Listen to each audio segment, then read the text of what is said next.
It's not about how many times you fall down or how you fall down. It's about how you how you handle it afterwards, how you pick yourself up.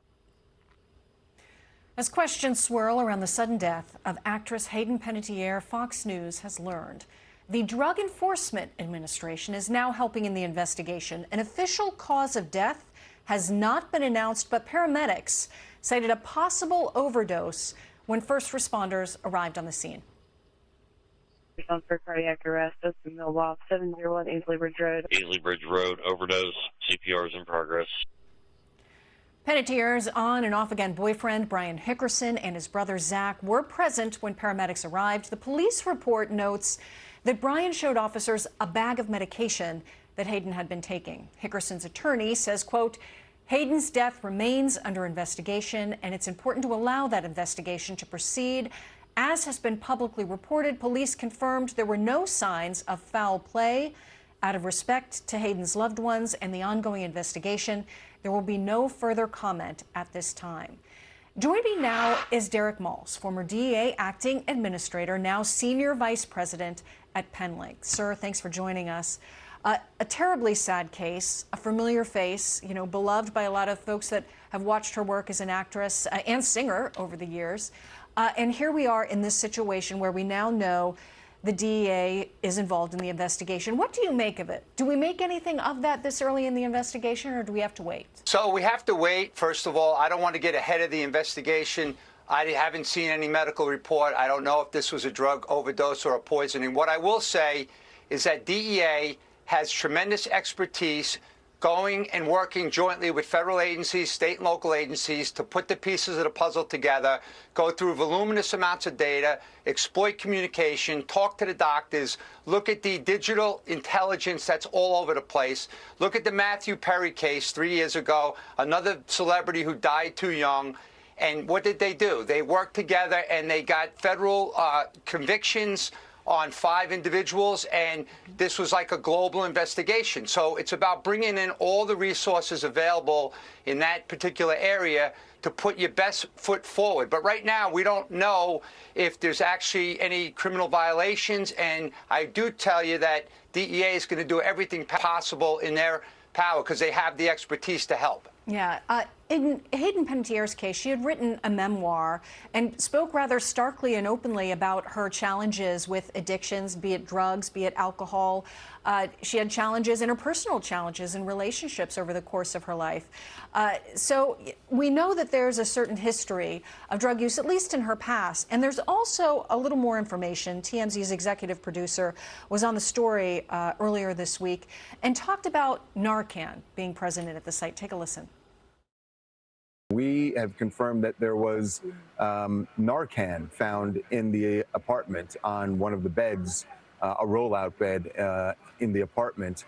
And that Narcan, of course, you can get it over the counter, but that is used to reverse the effects of a possible opioid overdose. So somebody, whether it's Hayden or somebody else who was in that apartment, apparently used or tried to use Narcan.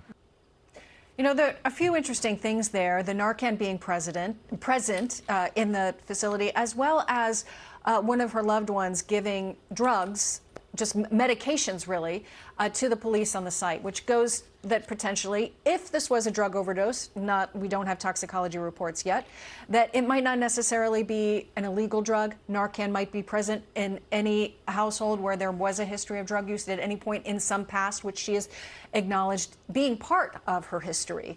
So we don't know the case, but there are a lot of different things present at the scene.